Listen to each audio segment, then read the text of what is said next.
Hello and welcome to ABW Live, where we'll be discussing Amazon delivery drivers blocking your cat flap. So if you hear me shouting at my cats, that's because the idiot has blocked the cat flapping. But I've got two cat flaps. I'm a smorgasbord of cat flaps. Let's just go and see. Oh, well, actually, isn't that lovely, Josh? I've gone to check to see if it's working on YouTube this time, and I've got a bloody advert. Scumbags. Oh, here we go. We are live. I don't know if you noticed, Josh, in the preview show, we talked for about 5 minutes and realised YouTube wasn't working. Oh, I definitely watched the preview show. I Yes. definitely wasn't Did you think making Chris dinner was at the good? time.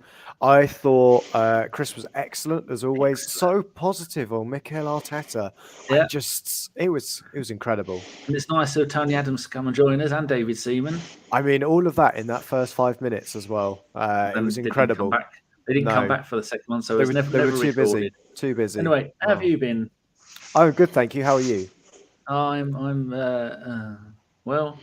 I'm not eating anything yet. I had a couple of mince pies, the Tesco's finest. I don't even like mince pies, and they were nice. I don't like mince pies. Too much Christmas spirit in there.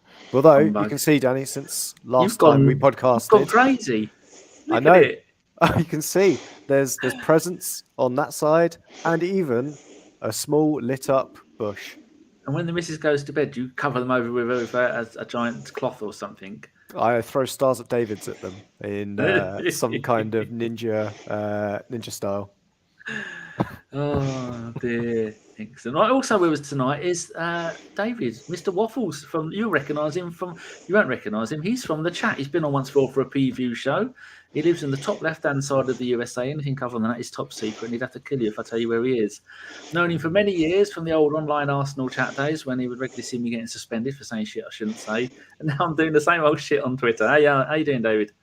I'm good, man. I'm good. It was a good game to watch, but ready for Christmas? You ready for Christmas? I am. I can see your... I couldn't tell by the background there. Yeah, have you got any decorations to go up, Danny? Right. I bought more from Amazon. That's my New Year's resolution. Buy no more shit from Amazon. Tax dodging scumbags. Do they own YouTube? No, fuck them then. They're okay. They're not okay. I'm okay. Yeah. Right, let's go and have a... who's in the chat straight away? Joshua Page.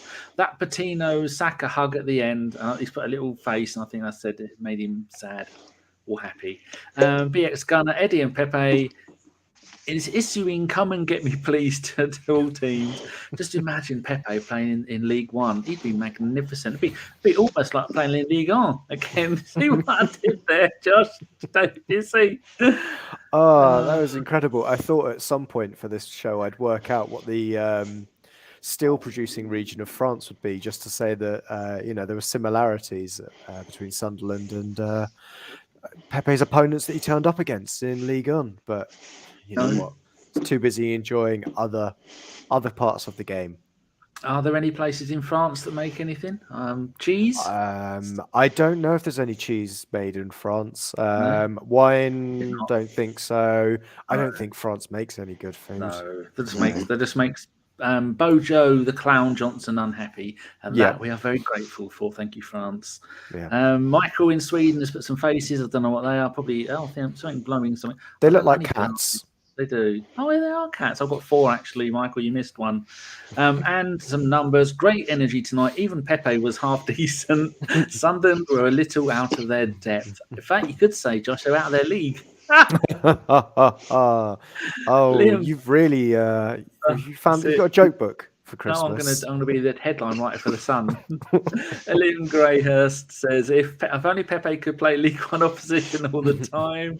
Ray Anderson, there is nothing on you. Oh yeah, I've already said that we weren't actually because we had problems the last time. Nuadan, wow, the Pepe hate. I don't hate him.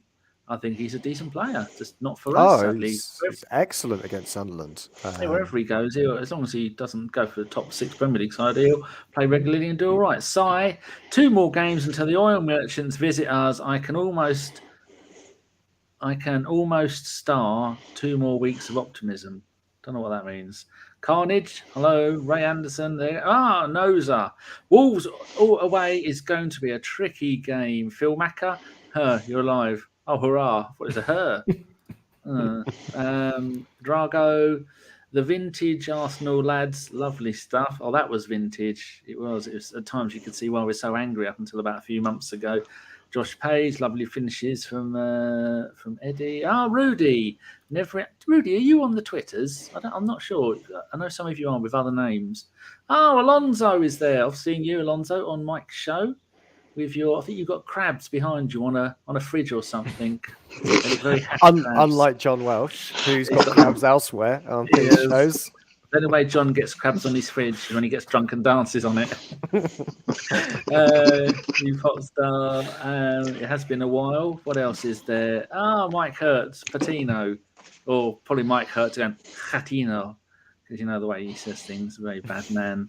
Oh, by the way, evening all. Thank you very much. Carlito is there. Happy winter solstice, guys. Shortest day of the year. Lovely. Every day is a day closer to summer. That's how I'll be looking at it.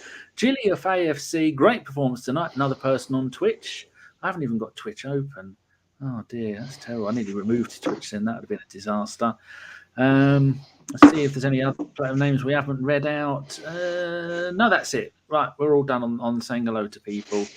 Right, Josh and Dave, start with you, Josh. What did you think? I've made some kind of notes here. Where is it? There it is. Bear with me. What do you think of the lineups and what formation did we kind of go with?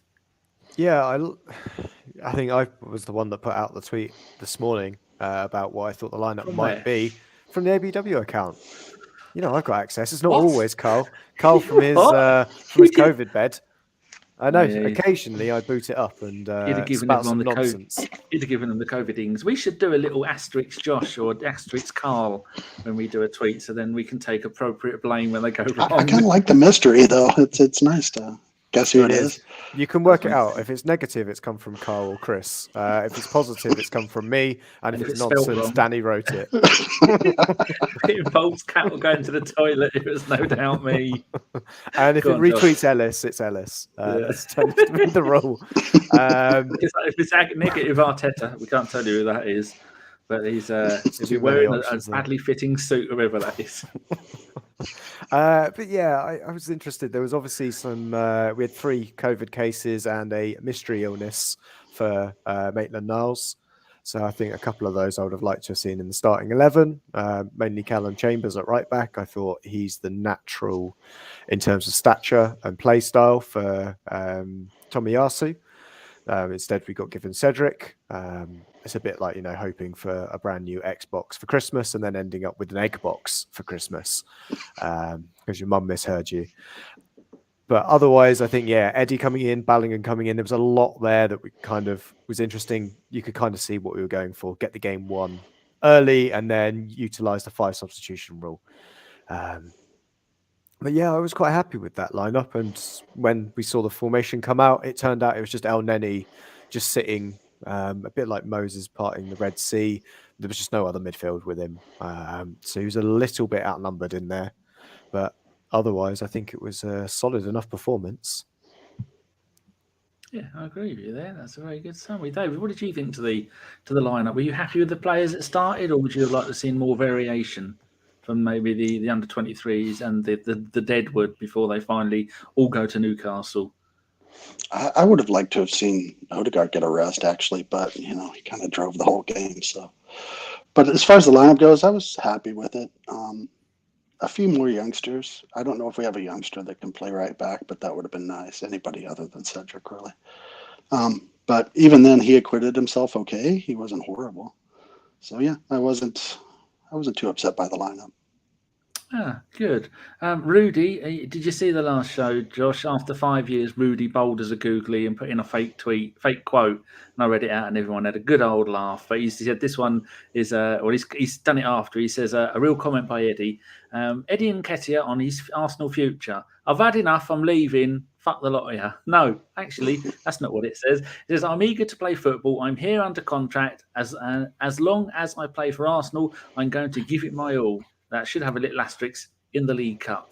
So, I'd like to see, all or nothing when it comes out in the summer.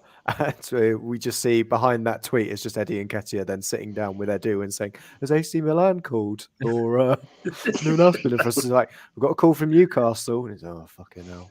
Where do you think Loki's there? Afternoon. Where do you think he'll end up, Josh? Because you're a man who has studied the fine art of Championship football and lower league of the lower parts of the Premier League. He's not getting top six. Is he? He's not going to go to a team that's going anywhere, is he? He's simply going to get be a main striker and get a wage and a cut of a transfer. All of the transfer. Yeah, I think it feels like if he went to another top six side, see what I did there, putting us in the top six.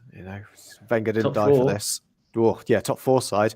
Certainly not going to someone like that unless he's there to fulfill some kind of homegrown quota. A bit of a Danny Drinkwater to Chelsea style move. Where is he now? Burnley or something? Reading. He's at Reading. Oh no! Yeah. Reading have got someone else weird as well that they signed. I was an ex-Barcelona wonder kid. Is there? Anyway, there is a chance. I think most likely he'd try and push for probably a London-based club that's lower down in the table in the Premier League, but probably going to stay up rather than necessarily going to Newcastle. But I think there's certainly options for him there, lower end of the table or top end of the Championship, and you join in January or you join in the summer when they come up and they're looking to spend money and they can give him loads of money and guarantee him playtime. There's obviously always an option for him on the continent as well. I think that's one that we've seen a lot of young English players go out on the continent now rather than look to other Premier League sides. I think thinking Tammy Abraham in Serie A at the moment at Roma. I think that's an opportunity for him there as well. And I think there's plenty of suitors across Europe if he fancies that kind of European adventure that would take him. Does Swansea and Cardiff count as on the continent? I don't think so. No. That's David. What do you think of where Eddie's future lies? Maybe it'll come to the MLS. He could be a star in the MLS. No, he's too good for the MLS. So I don't know. I could see him playing in Spain. Actually, I don't know why that popped into my head in the middle of this conversation. But going to someplace like, Villarreal or Sevilla or someplace like that, I think he could do really well. Villarreal scored 5 tonight. Emery's out of his trolley. It's shocking behaviour. Right, Josh, first goal. Actually, I've got another note here. Did we play tonight the same way the first team would have played the game? Because some of the first team players were involved, but I think the setup of the central midfield, of a kind of two midfield, didn't do that, did we? But no, even when Jack came in, we kind of did. Yeah, it was only when Xhaka came in you could see that eventually I think Arteta had enough of the fact that Sunderland were overrunning our midfield for 65 minutes or so and just went, you know what, fuck it, let's go back to what works. And that's what we saw in that instance. But otherwise it was just El Neni sitting there and then just a multitude of forward-thinking players who weren't really going to track back for love nor money, plus a couple of fullbacks who also love to attack. And one that can track back, and another one who I think needs to at least have a breather halfway through. I mean, he's like the John Moss of fullbacks, is Cedric. He just, if he had a whistle, he would, call a foul or something, so at least he has a chance to get back. But yeah, I think otherwise it was similar to, I think we've seen Arteta try and play this way before, but we just don't have the quality of player. We don't have a holding midfielder like Rodri or Jorginho who can sit there and then have a player like Kante ahead of him or De Bruyne, just kind of dictating passing or just destroying in front of them to save that single pivot. So yeah, otherwise I think that was the main difference we saw tonight. But you could see that we could give a lot of the midfield over to Sunderland and we still had more than enough in, to excuse the pun, our Arsenal to finish them off. Excellent. Right, first goal, David. Our free kick cleared out for the corner. Whoever took it, I'm probably Odegaard or Smith Rowe, one of the two, took it, put it far post, and before he took the corner, Holding was standing on the edge of the box, and then him and one other player jumped, ran forward as the corner came in, and then someone got it to their keeper. He headed it towards their keeper. The keeper blocked it, and Eddie scored from the magnificent distance of nearly 3.5 inches. How excited were you with that goal, and could you see it coming? Yeah, it was definitely coming. I mean, it's a poacher's goal, right? And that's what he is, and that's what he does. And if we had the kind of offense that took advantage of that more, I think he could do really well on our team. But yeah, I mean, it was like you said, it was about 6 inches away, and it's kind of hard to miss. Although we have missed shots from that distance before. Well, isn't that something we've been crying out for years? A fox in the box. Isn't Fanny Jeffers watching this and weeping into his umbros? Because I don't mean his ombres before Micah starts thinking I'm talking to him.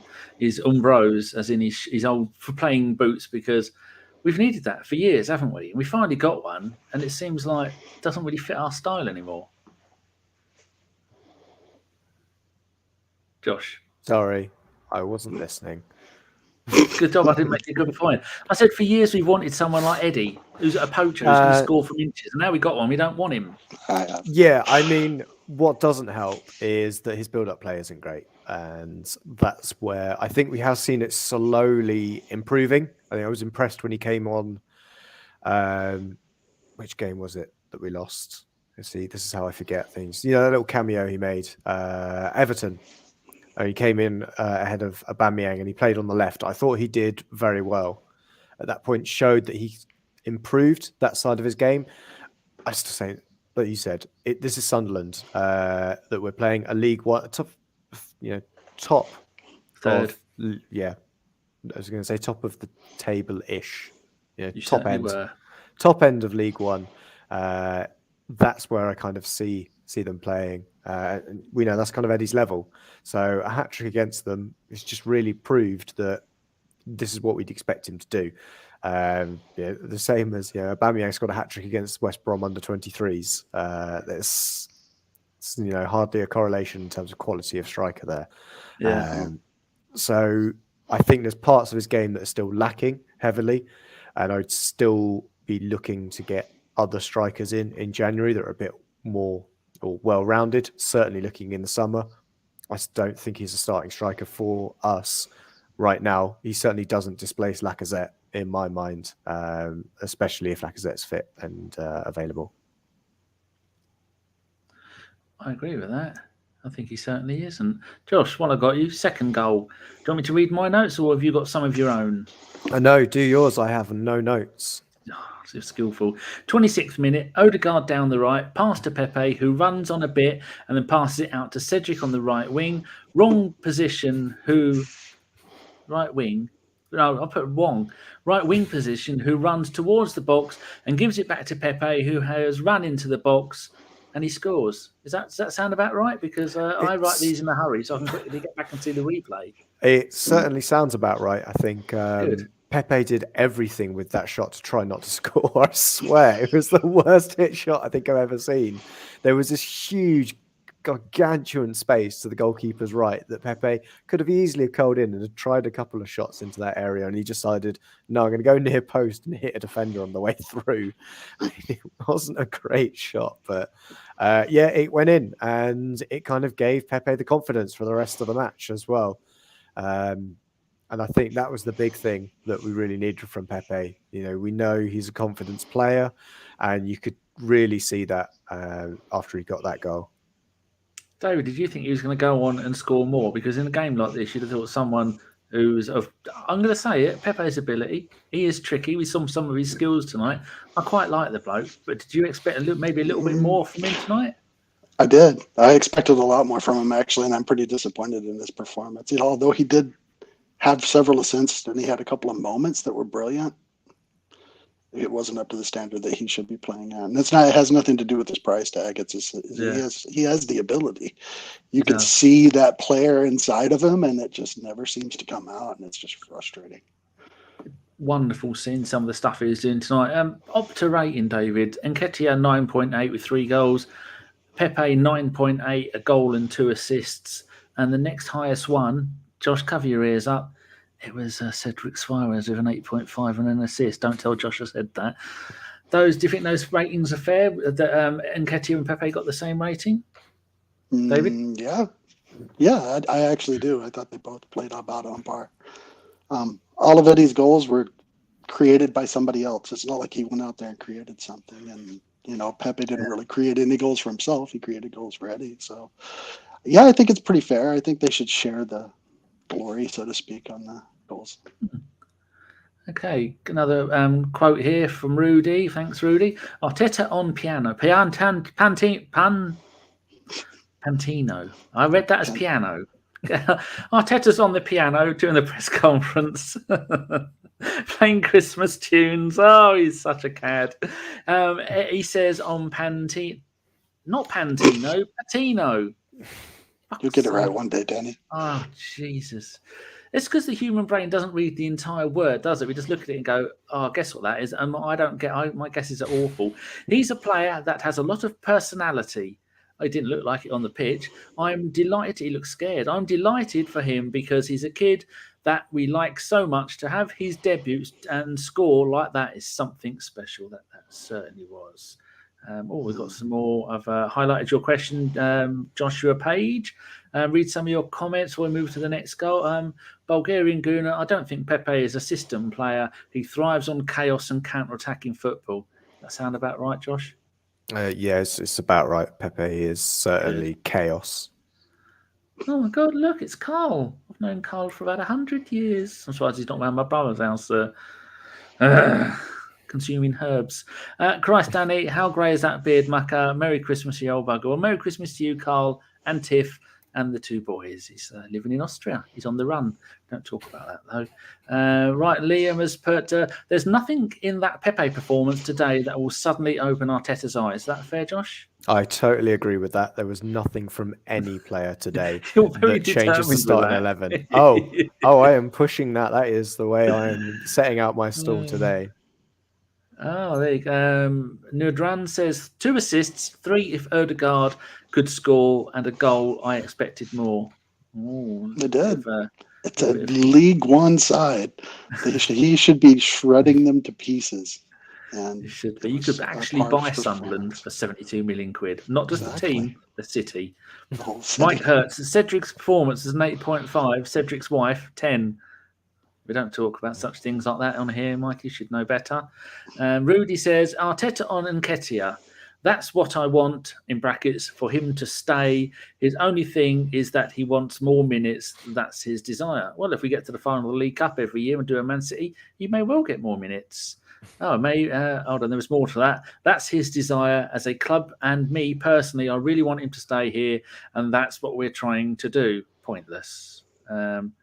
Joshua Page, give me some encouragement there to try and get things right. Charlie Panto, he's behind you. No, he isn't. Cheers, Moser. All right, Josh, did you want to talk about that second goal, or shall I move on to the third goal? I spoke about the second goal. I mentioned fair enough. Pepe, We'll move on to the third goal then. Yes, I have. I keep notes of who said what. I am typing it all as we go. 30 minutes. Not keeping up with play. Oh, this is their goal. El Neni not keeping up with play. I noticed that. I thought, hold on, they're having a bit of an attack here. And then El Neni puts in the tackle and he kind of misses it in the middle of the pitch. And I went, fuck, what else I can do, really, isn't there?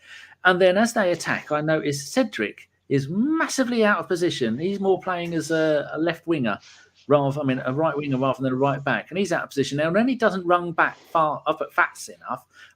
Fast enough, and gives up. So when they are attacking, Ben White, the Seaside Mustafi, has no one behind him to cover, and that's where their player goes past him and scores a goal. Josh, out of 10, how accurate was my description? I would say about an 8.5. Yeah, I am, because I'm logged in as you. Excellent. I know, I can start doing other stuff. I can start playing around with things. No, what was the question? Yeah, it was very accurate. I would say that Ben White was turned inside out, and there just didn't seem to be the same level of quality behind him. When you said there was no one behind him, I think we should point out Leno was there between the sticks for what difference that actually made. Do you notice that when the ball went in, Leno went, I'll go get the ball, shall I? What would Ramsdale that? It'd have been like the Undertaker at WrestleMania 14. I don't know if it was 14. He'll have a choke slam ready on 2 of the defenders, about to slam them to the floor. Leno went, "Oh, go and get the ball then, shall I?" That's his job, isn't it? I forgot that he came from Dudley via Reminds Germany. me of a young Lenny Henry. Yeah, I think Leno, you can see it as a bit like, well, as a team, we should be smashing Sunderland. So, you know what? I'm going to have a quiet evening and go anyway. Obviously, we slightly changed that and made sure he was a bit more active than perhaps we would have liked. But otherwise, I think there's a couple of players that could have done better. I think we look at Rob Holding as well in his positioning. I think he looked like he was trying too hard, much too hard in this game, trying to win everything, trying to really do like a Steven Gerrard style performance, but it turned out to be the one where Steven Gerrard slipped over and lost the league title. Yes, David, at what point during the build-up for that goal did you go, oh dear? I had been coming, right? They had been waltzing through our midfield the whole game.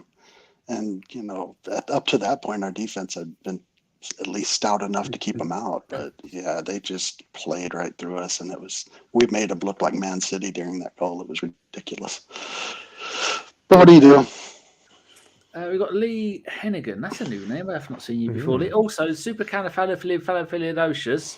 Jason's not here to say that isn't well. I think they've had the COVID-ings and they're going to bed. So, yeah. It says, Merry Christmas, boys. And Merry Christmas to you.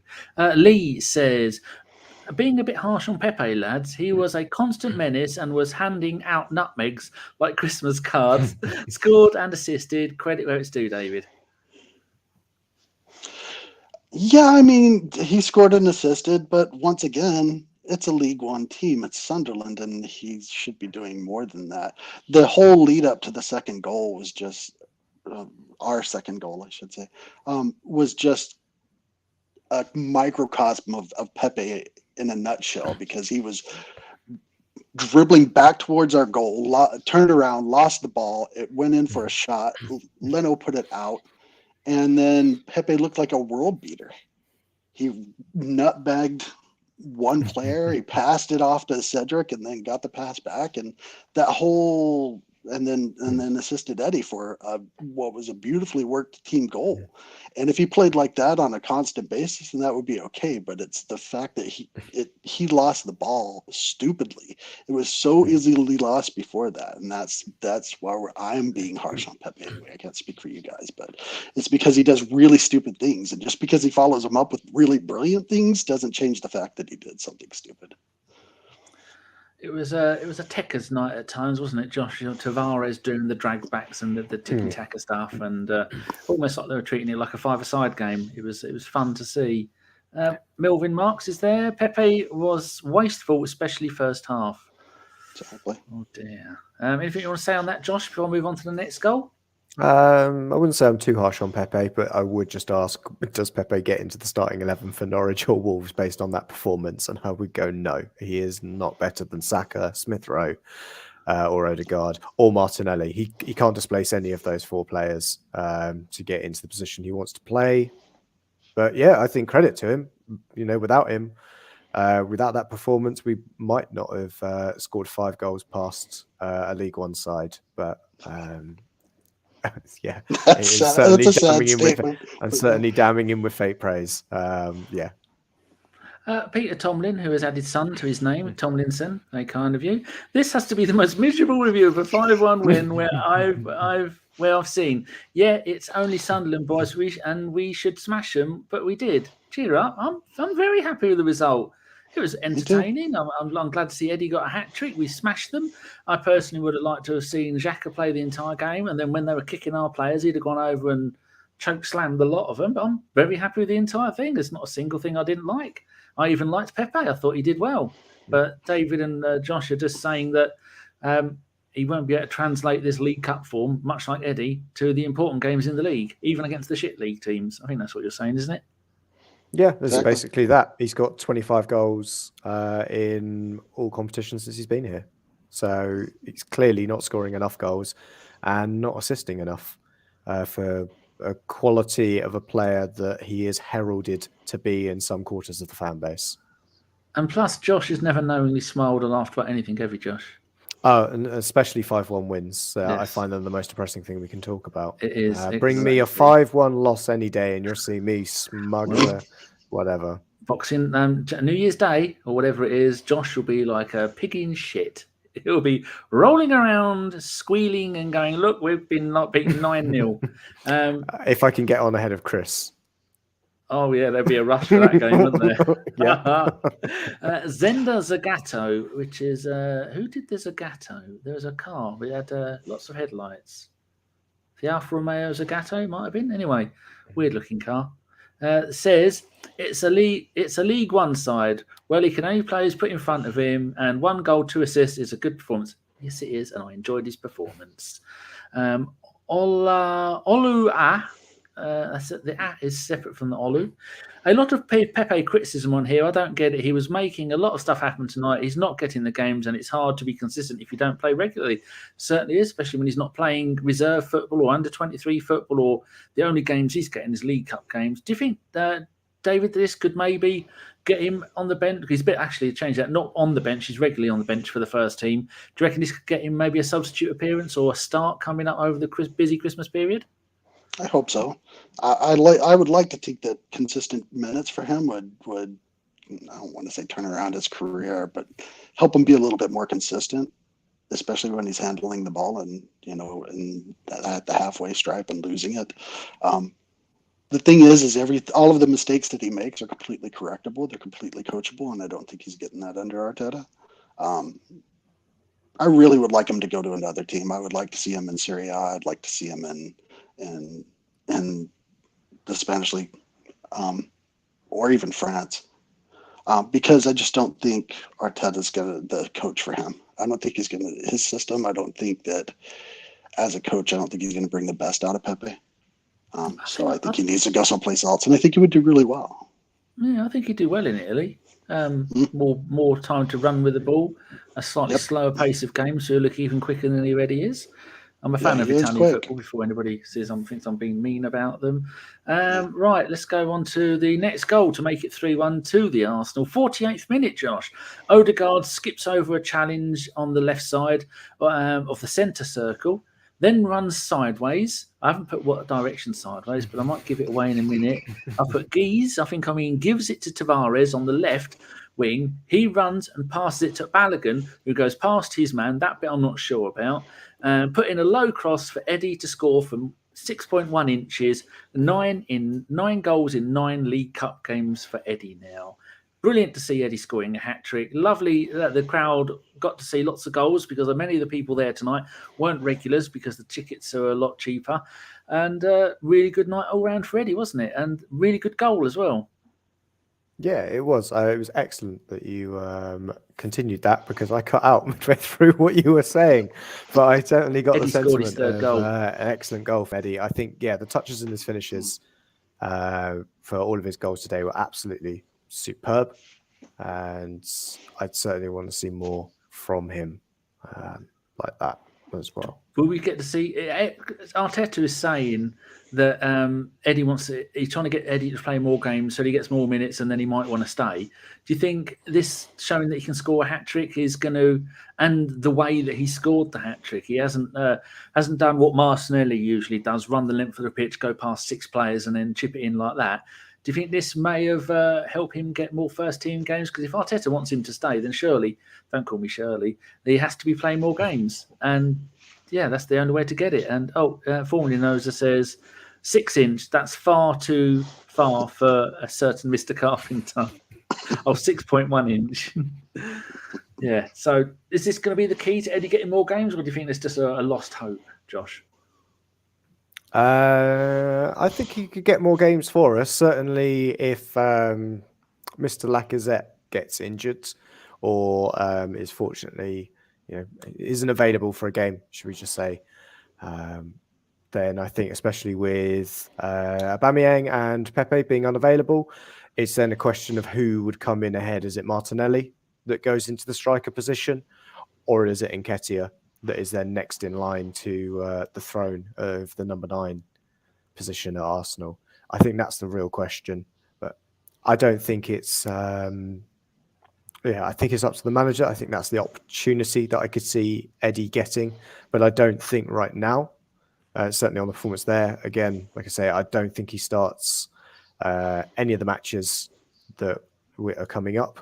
Potentially he gets opportunities off the bench. Certainly, Norwich, championship level side, certainly opportunity to show him, the quality and what level he is actually at. Because I would expect him to be scoring goals against Norwich as well. Do you agree with that, David? Can you see Eddie getting any games? Or just looking at the Premier League, our upcoming fixtures, Boxing Day away at Norwich. I mean, if any the game that against the team that is struggling, it's going to be Norwich, and then the game after that is home against Wolves, another team that aren't really the team they were a couple of seasons ago. Do I think he's earned it? Yeah, I think he has. I once got yelled at for this by Kevin Campbell. He laid into me about this, but I don't see the whole Laka thing. Everybody talks about how great he is, but he spends most of his time clogging up the midfield and not doing really a whole lot of anything. Yeah, he can hold up the ball. So could Giroud. Doesn't mean I want him in my team. So I don't really see the point of Laka. I think that Eddie should be getting a look in because you know what? He scores goals. That's what your striker should be doing, is scoring goals. I don't care if they're from 6 inches out. That's fine. Put them in the back of the net.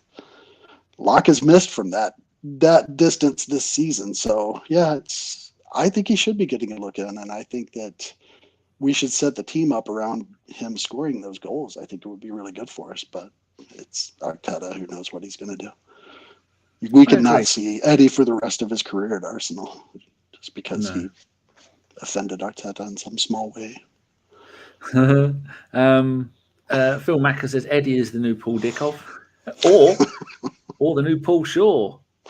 There you go. There's another one you could have picked. The people are arguing over Zaha and Pepe.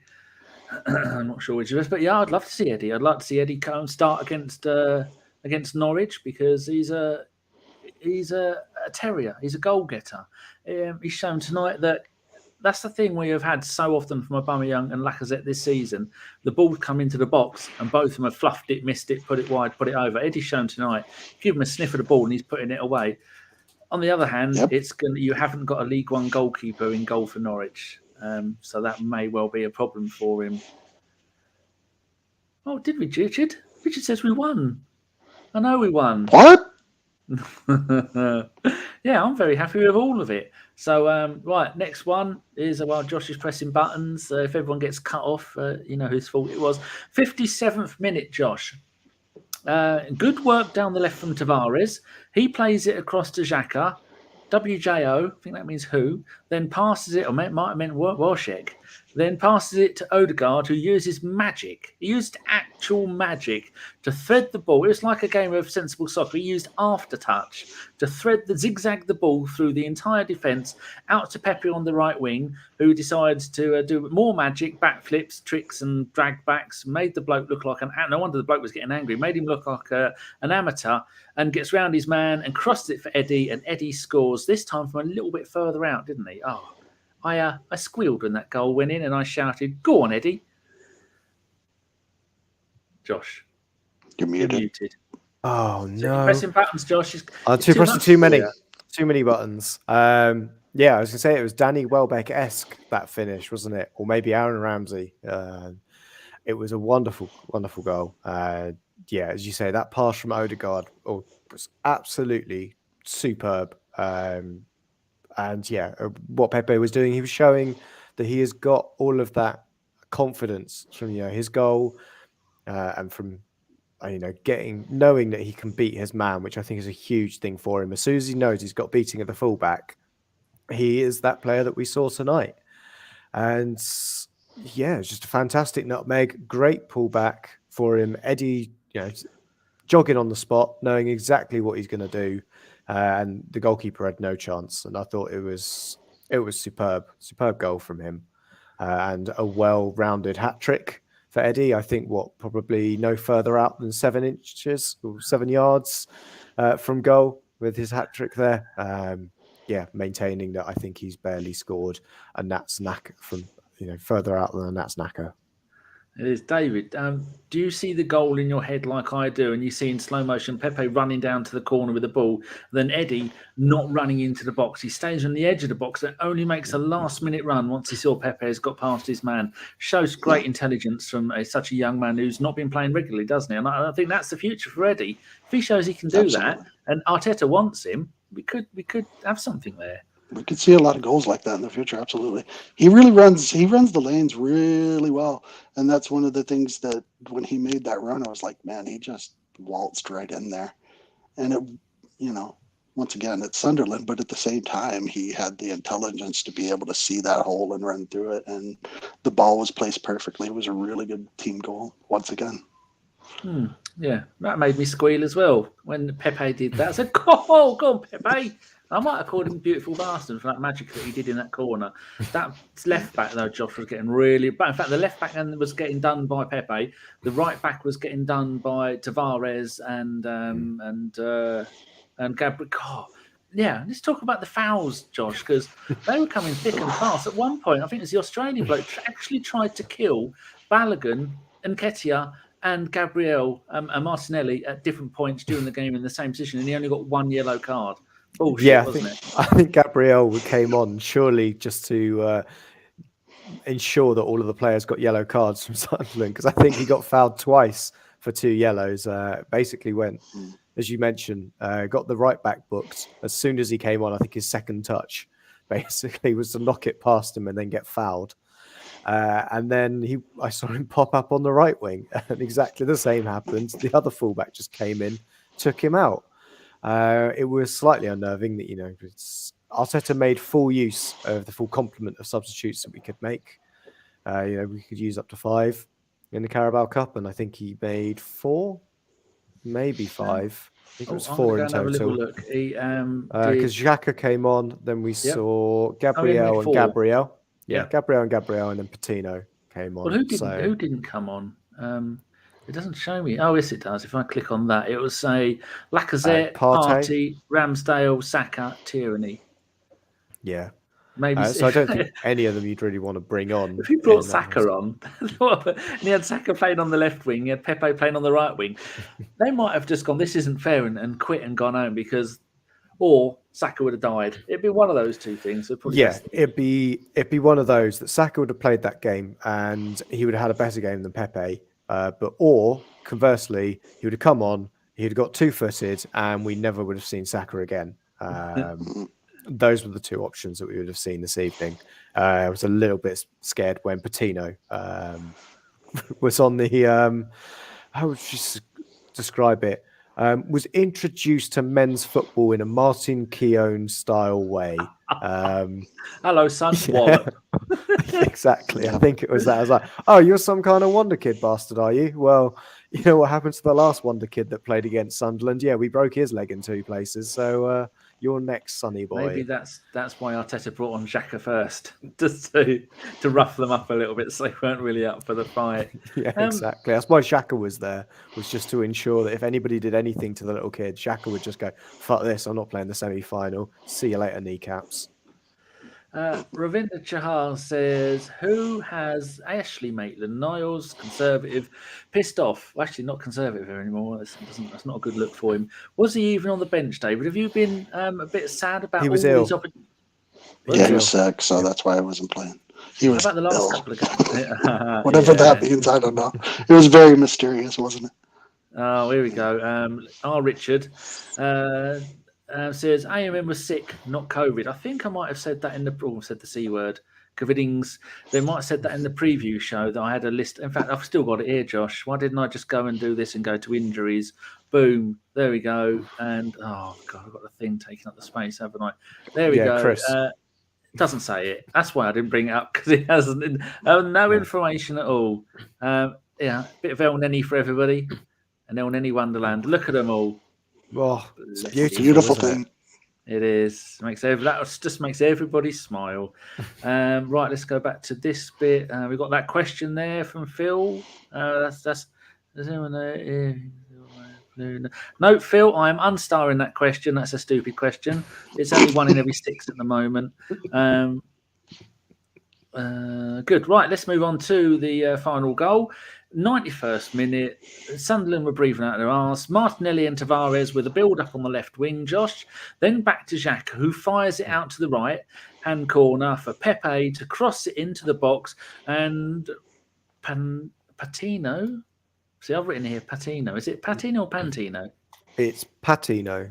Patino, I've put it right. I mean, tick, slides in from nowhere and toe pokes it in there. I couldn't think of a better way to describe how he did that. First of all, well done for Pepe for yet another decent cross from the right-hand side. The bloke, if we showed that after the game, the bloke who played left-back was still spinning in circles. He was dug himself forward into the ground, trying to unwind himself after taking on Pepe. So explain that goal in a little bit more detail, because I couldn't see, because I was making notes, how Patino managed to come from nowhere to get that goal. Yeah, so he kind of had, in the build-up, dropped into that number 10 position and then almost followed Nketiah. I think if Patino hadn't scored, then Eddie would have been shouting at him because he was ready there to get his 4th goal and get a bit of goal bonus, a lovely bit of money for Christmas time. Because he probably needs the extra bonus, the extra 50 quid. Yeah, because he's not getting appearance. Because he's not getting appearance fees. Let's put it that way. At the moment, it's Nketiah. But yeah, Patino comes in and he looks like he's on the slide when he gets into it, and manages to put it into the bottom left corner. I thought it was superb. It was a great debut for him. Absolutely perfect start for him. And yeah, as Ray Anderson has said, he really didn't know how to celebrate his goal. I think it was all a bit of a shock. He couldn't even get his knee slide in properly, the poor kid. Because obviously he's never tried it again, miss? Yeah, can I go and try it again? Doesn't slide the same as it does down at Colney. So yeah, I think it was absolutely, a dream for him. It's strange though to say that we've got a youth player who, before making their senior debut, already had a song from the crowd. I noticed. Tell them what it was. I can't remember. I can't remember what it was. Right, you tell us. I just looked at the stats, David. Patino has scored 3 goals for the Arsenal under-18s, under-21, under-23s. Scored 1 goal for the England under-somethings. I couldn't be able to look at it. So he scored 4 goals in his life. What a way to score a 5th goal. Did you think it was a magnificent goal, or did you think just a little bit of luck? No, I thought it was a magnificent goal. It was almost Ramsey-esque in the way he came late into the box and just kind of followed play in and poached him in. And it was a great side foot. I don't think it was nearly as lucky as people make it out to be. I think it was very intentional the way he side footed that into the because I don't remember it. I just remember a bit of a scramble. Yeah, it was a bit sloppy, but it was well worked. So, Josh Page says that he has taken the same shirt Saka had on his debut, 87. That's nice. Rudy says we're going to Wembley. Well, I'm not. Formerly knows, could AMN have a Wenger school of illness? He could do. Oh no, yeah. Sunderland came down here, didn't they? You didn't have to go up to Sunderland. That's a Wenger style illness. Yes. Phil was put, Patino was born in 2003. That makes me feel ancient. Bloody hell. That was the beginning of the Invincible season-ish, depending if he was born before May, August. I know what I'm talking about. It's October. So it's middle of the season. It certainly was. It's what month? What day in October was it? I don't mean day. I can't put you that far. There you go, showing off, spitting out facts, and when it comes down to the crunch, don't talk to me about the crunch. Right, what other notes have I haven't really made any other notes, David. With the everybody going, Balogun must play. Were you surprised to see Balogun put out on the left wing that's when Eddie has been coming on for Arsenal in the first team, or the Premier League team? That's where Eddie's been going. Are you surprised that Balogun wasn't played up front a bit? Yeah, it was a bit odd, but you could tell he was trying to force kind of getting Balogun on the pitch. But you could also tell that it was not really a position that he's comfortable with, because he didn't do a whole lot. I mean, he looked good. You saw moments of brilliance, but not brilliance, but you saw those moments of that great player that's inside him. And I don't know. It seemed kind of odd to me but he gave him minutes, got him on the pitch, and I guess that's what matters. So I don't know. I've just had one of my little elves run off and find out he was born on the 17th of October, 7 days after mine. Did you know that, Josh? That it was the 17th? I did after I Googled it, and may have been the elf. Who knows? Excellent. Right, Josh, any other points we should talk about? People, if you've got any questions, put them in the chat box and start them with a Q, and I will star them and save them for the end of the show. Josh, any other things that you'd like to raise about the game? Yeah, I'd say it was interesting to see Balogun on the receiving end of something that I would say, we've already mentioned his name already, about Wenger. He seems to have got a bit of Wengered in terms of, playing a young kid out on the wing, giving him minutes there rather than playing him centrally. Because you could see against Brentford that playing centrally, he had too much to think about. And even on the wing, it did give him, fewer options, allowed him to understand the game a bit more, get up to speed with it. And certainly, again, cements everybody's thoughts. I think that he needs a loan, continue playing at that kind of level or higher, because I think he's outgrown the under-23s, but he's not going to get the opportunities at Arsenal this season, certainly, to be playing against the level of opposition he needs to be regularly to make that step up. Good. There's something that was said at the end of the game which made me smile, and I've looked it up and I don't understand it. There was this big black bloke came on for Sunderland, and the commentator said his name is Benjamin Mbanga Pikoa, and he is born in Sweden. He is of Congolese descent. Signed for Sunderland in 2016. He played for Sweden under 21. When he came on, they said it's the Loch Ness Drogba. Now, he hasn't ever played in Scotland. That's the greatest nickname ever. That's what I thought. That's a fantastic nickname. So, and I'm looking at his Wikipedia, and it doesn't say anything about the Loch Ness Drogba. And I thought, well, maybe I've got the wrong player.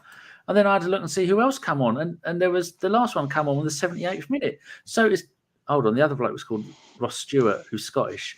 Right, let's move on. The bloke who came off was Scottish. That makes more sense. That's the Loch Ness. Oh, why Drogba? Drogba's African. That's if anybody You're overthinking this, Danny. If I were you, Danny, I would have moved on after you found out that the striker you were actually thinking about was Scottish. And, still doesn't make sense why I called him Drogba, unless he's good at his elbows and has one good season for Chelsea.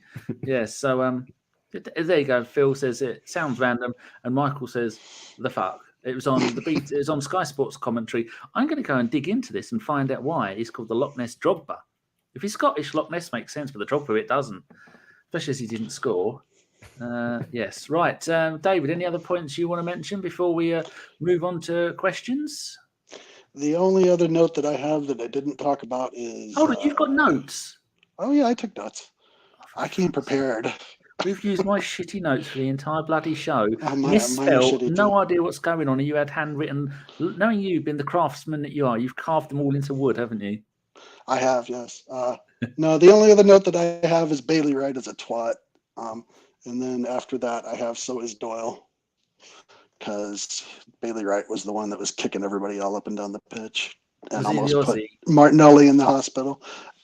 I don't know what nationality Did is. you but do he's a Drogba, as he twat. will now be in forfeits known as?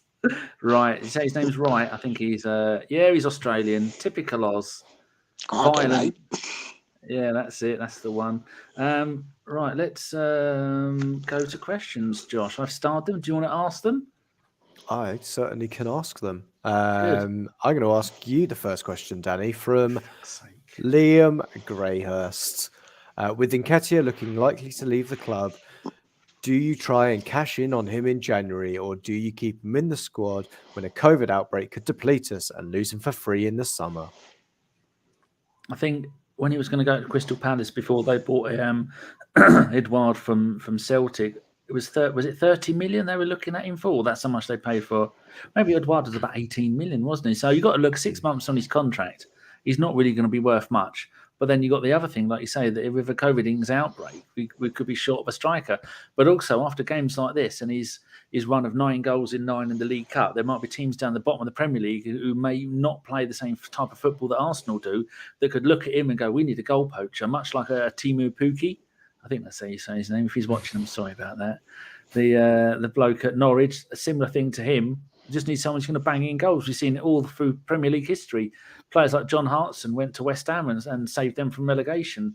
Plenty of players have gone places in the January transfer window, have been goal poachers, not great players, and just got them the odd goal because they play direct football, desperate football at times. So if I was playing Championship Manager, Josh, I'd sell him in January because at least then you're going to get money for him, and we have got other players that can come through and play. Okay. I'd probably keep him and try and get compensation for him.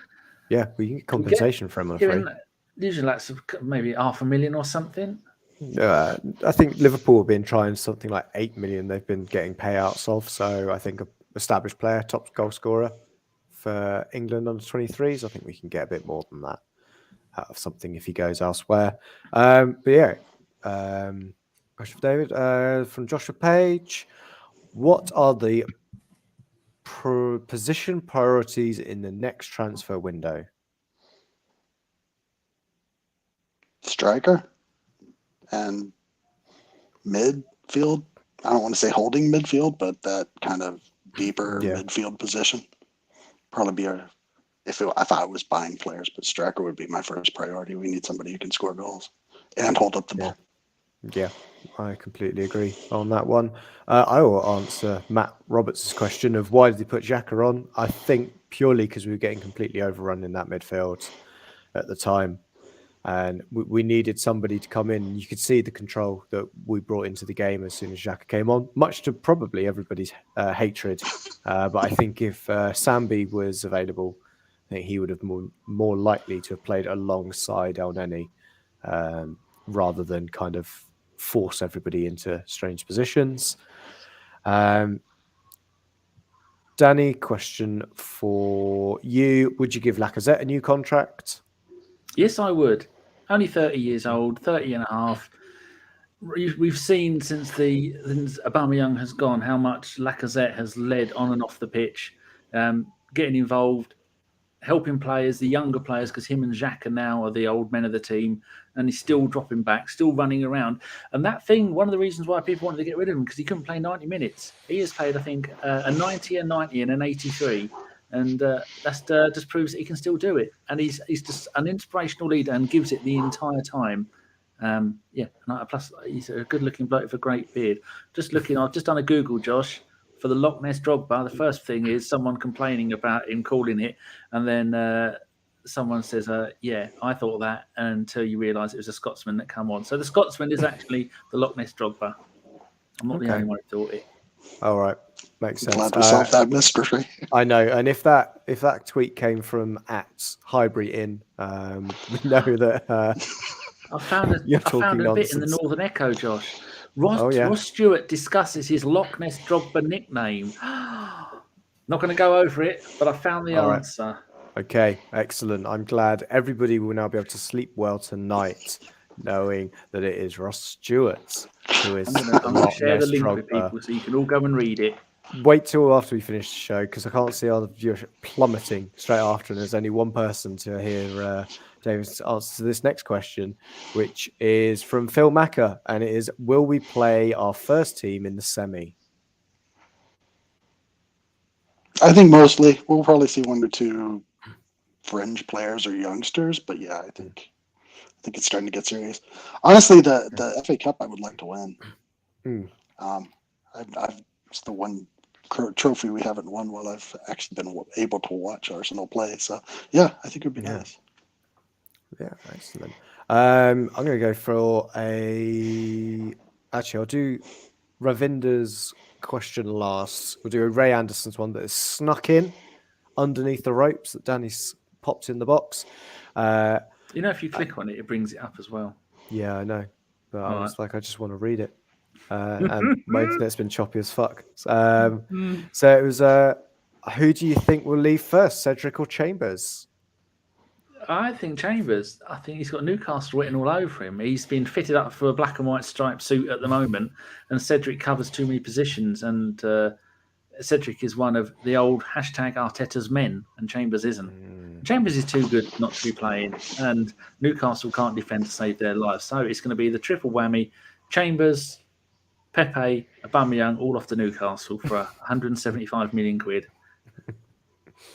Amazing. I'd probably say I think Chambers should stay. I think, as I said earlier in the show, he is, in my mind, the natural backup for Tomiyasu, unless, of course, we don't go and do a similar thing that we did with Nuno, but for the other side, where we find better, younger backup for a star fullback. And then the final question is from Ravinder, and I'm going to run through, this is my organisation, the teams that are in the offing for the next round. So tomorrow, Brentford play Chelsea, Liverpool play Leicester City, and Spurs play West Ham. So who would you like in the next round? It is a double header as well. It's a two-legged semi. David, I'll ask you first. Spurs, so we can curb stop them. Nice. Danny, who do you want next? Well, we don't know who's going to get through, so it's going to be one of any 6 teams, isn't it? Yeah, but I'm asking you to speculate. Who do you want? Not who we're going to get. I don't want you to get your little orb out. I don't want to lose in the final, so I'll say let's play Liverpool in the semi-final. Okay. I don't want to get to a final and lose. I'm not having any of that. We've lost 26 consecutive League Cup finals or some ridiculous number. Who do you want, Josh? I really don't mind, to be honest. Why ask the question then? Well, Ravinder asked. It's not me that asked the question. Who does Ravinder want? You better have a bloody answer or there's going to be trouble. Ravinder? Oh, he wants West Ham. See? Okay. Instantly. West Ham. West Ham. Asked and answered. Can't ask for much more than that, can you? Top work. But Danny, back to you to close the show. Yes, it's. I'm now obsessed by the article. Says he acknowledges that's his nickname, but they didn't say why. I want to know why. He did score 4 goals in his first 5 games. That's all I've read. Did he bully Senderos in any of those games? I don't know. He's not even big. I don't think he was big, was he? Or was he that lanky bloke who got hurt and was like, they all laid down and got hurt. Anyway, it's done now. No one cares. I'm going to shut up about it. Only 20 minutes. I care, Danny. Oh, thank you, David. That's very kind. I think we're all done here now. That's all the questions are done. We've talked about all the goals. We've had a bit of a chit chat. The pirate is in the top right-hand corner and he's waved. You watch this. This will freak people out when I do this. Oh, it's your doppelganger.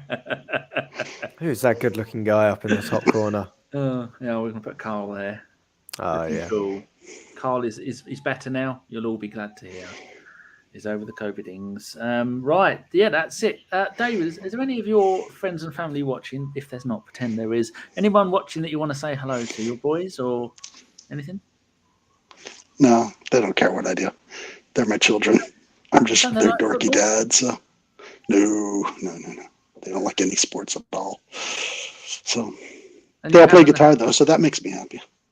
You're building a guitar from scratch, aren't you? If people, I'm not going to tell them your Instagram because it's top secret. You can. How's it? You can. Oh, you tell them your Instagram. I don't know what it is, but yeah. You don't know what your Instagram is. Oh, isn't that bloody awful? I post like once a month, man. Same with. I follow you on there. Yes. So, how's the guitar going? Because I think there might be people here that might be impressed with the fact that you're building your own guitar from planks of wood.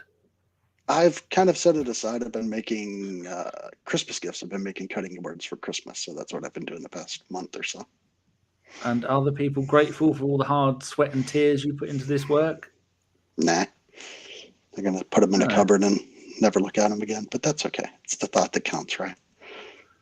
Well, possibly. I found your thing. Here you go, people. This is if you're interested in someone building his own guitar, that's Mr. Waffles' Instagram. And follow it. Josh, have you been building anything with your fair hands, or is manual labour below you? Do you pay a boy to do it? Yeah, it is a little bit below. I have people for that. Yeah, unless it's code, then yeah, I'm not doing it. You learn to code? Did you? Excellent. I do know how to code. Yeah. Have you done any coding for ABW in the 5 years you've been here? No, because nobody's asked. No. But then I've also not offered the information. That's the smartness. You've got to remember people. Coding. You done fucked up now. Well, it's fine. Danny will ask me and I go sure, and then just never get around to it. Tell me you've done it. I wouldn't know if you have or not. Yeah, I've coded. The whole website's new. I've redone it. Yeah, it's amazing. Yeah, just whatever. It's fine. No. I thought at some point we might just continue our thank you paradox that we started on Twitter earlier. Oh, no, thank you. No.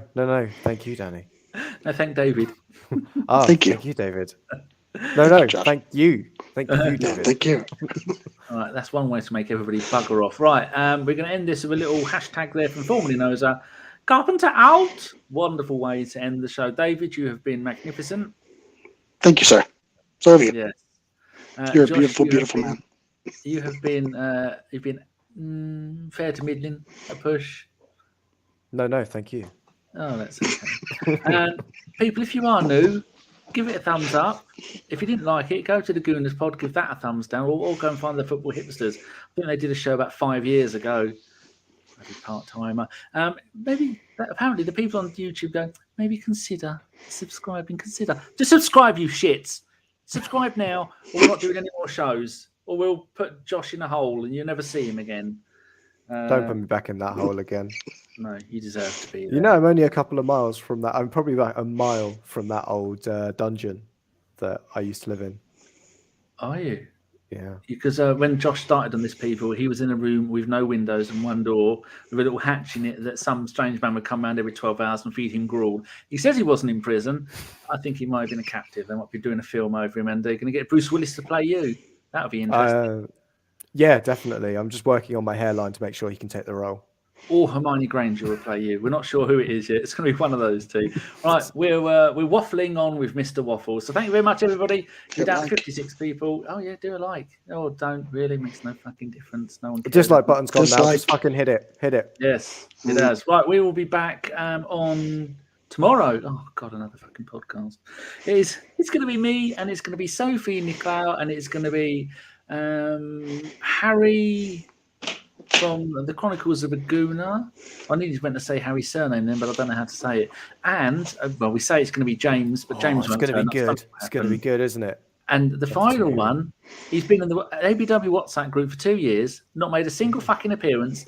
It's only the Jockmeister, Dan Betts, the writer of books, one of the originators of Goonosphere. They're going to have two-fifths of the Goonosphere people. We asked David, but David couldn't make it. So this is up for doing one. Hold on. So the Loch Ness Drogba, I think, is what he calls him. What? Say that again? That's the Loch Ness Drogba. It's Dan Betts. It's certainly, a bit too small. Cash Richard says, would you rather the semi be 1 or 2 legs? That's a good question. We'll end it on this. David, 1 or 2 legs? 3 legs. 3 legs. Excellent. There's been a few. There was 1987, 3 legs. We beat Spurs at the Lane. Ian Allinson. Thank you very much. Josh, 1, 2 or 3 legs? Well, if we get Liverpool, it might only be 1 leg. It might be over after one. Exactly. Yeah, it might well be. So there you go, people. No real answer. You've wasted your time, Rich. Richard will be back with us in the new year because he's an old fat old man and he broke his hand. He's been told by the missus he's not playing anymore, and that's it. So we're going to go now. Been waffling on too long. Thank you very much, and we will see you tomorrow at 7:00, not 7:30, because Sophie's got a podcast to do at 7:30. So we'll see you then. Goodbye and up your bum.